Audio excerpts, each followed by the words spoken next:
menghindari melihat hal jahat.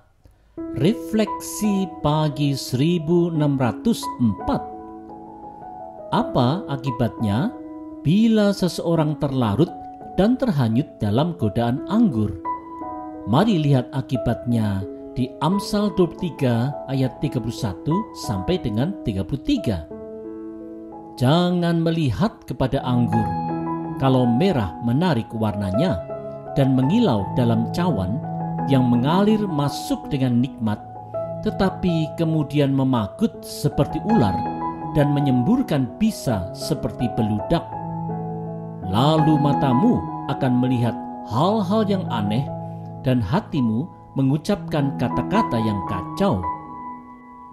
Saudara-saudara, apabila seseorang melihat hal jahat yang menarik hatinya, ia bisa saja tergoda, hanyut, dan jatuh dalam tipu muslihat iblis.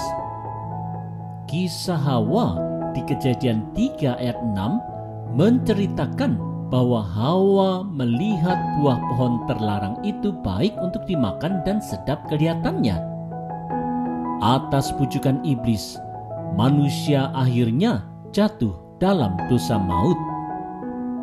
Saudara-saudara, mata memang harus dijaga karena melalui mata kita melihat banyak hal, termasuk hal-hal jahat yang bisa berakibat maut. Seperti halnya contoh di Amsal, bagaimana seorang melihat anggur, tergoda, dan kemudian mabuk serta kehilangan penguasaan diri. Demikian juga bila kita membiarkan diri kita untuk mengikuti hawa nafsu kedagingan.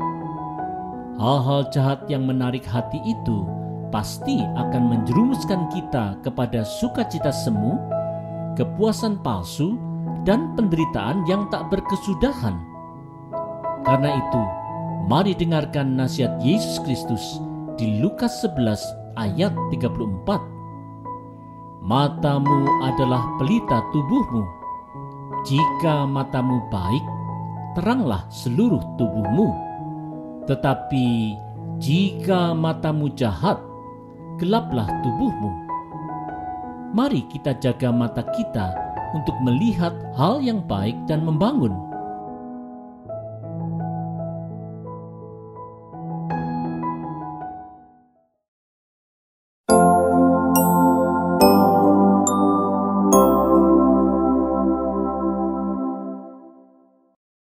Belajar menguasai diri. Refleksi pagi 1605. Apa gambaran Amsal bila orang sedang mabuk anggur dan menjadi lupa diri? Mari lihat gambaran di Amsal 23 ayat 34 dan 35. Engkau merasa seperti berada pada ujung tiang kapal di tengah lautan.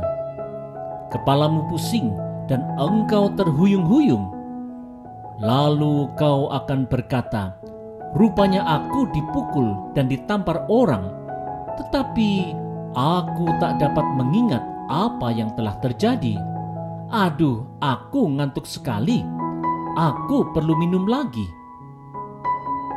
Saudara-saudara, ujung paling atas tiang kapal layar di tengah gelombang laut merupakan bagian yang paling mengalami guncangan dan paling berbahaya. Itulah gambaran orang yang mabuk dan kehilangan penguasaan diri. Walaupun kemabukan itu jelas mencelakakan dirinya, ia tidaklah mau bertobat karena ia telah menjadi budak minuman keras.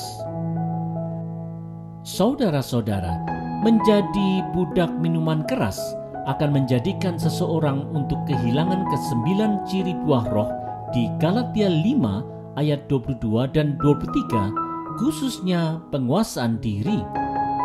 Seorang yang mabuk minuman keras bisa saja melakukan berbagai tindakan jahat dan tidak senonoh tanpa ia benar-benar menyadari perilakunya itu. Tak heran kalau Rasul Paulus menyebutkan di 1 Korintus 6 ayat 9 dan 10 bahwa pemabuk adalah salah satu dari 10 pelaku hal jahat yang tidak akan mendapatkan bagian dalam kerajaan Allah. Oleh sebab itu, marilah kita menjauhkan diri dari kemabukan akibat minuman keras. Marilah kita saling menegur dan saling mengingatkan untuk mengembangkan kebiasaan yang sehat demi sebuah pertumbuhan iman yang sehat pula. Mari terus bertumbuh